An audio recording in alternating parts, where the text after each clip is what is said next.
ST12 Raging Onslaught has given us more of a taste of their offensive power and a peek of their red boss's aggression.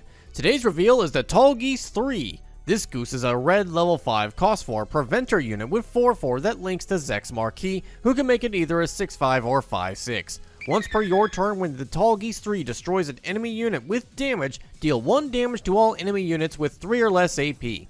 Third time's the charm with this type of effect in the GCG. We've seen it before in different iterations with the GDO1 Gundam Heavy Arms, which did this during pair and battle damage to all level 3 or lower enemy units. There was also the Gundam Curios from GDO3, which did it during Link. The new variance of it is that this goose does not need a pilot to do its effect, only requires damage in general, not just battle, meaning that if Red Zex has any kind of ping effect and can kill something with it, then by extension that has an effect off the TALLGEESE. Until we see him, we can only look at this goose in a vacuum and assume or see the direction.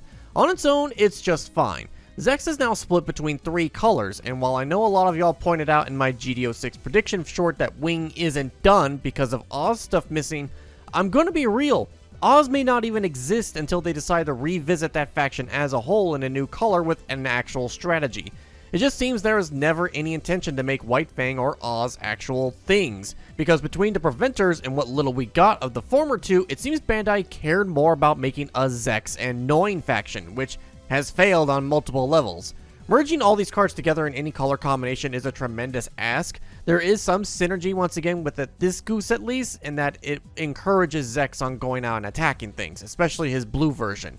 Given that the boss of ST12 is the Epion, Bandai has kept a consistent track record of depicting pilots at certain points of their arcs. Early Unicorn Riddy was only Earth Federation and became a new type later in the show. Our first Zex, when we met him in Wing, is an Oz pilot. The Epion we got in GDO2 is White Fang. The next Zex we got as a card in the Preventer Wind persona we adopted, and now with ST12, this third Zex will be more than likely White Fang traded. I only harp on this specific point because I've seen it too often where people will argue and argue over which traits these future versions of Zex will have.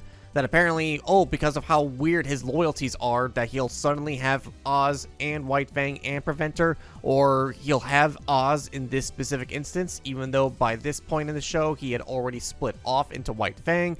It's a whole convoluted mess, and frankly I blame Wing's writing more than anyone else. The one thing any of these color combo raises between can promise is that Zex will work perfectly on anything that has his name on it. But for all these generic links, and even if you include our singular Noin, we're in for a bad time.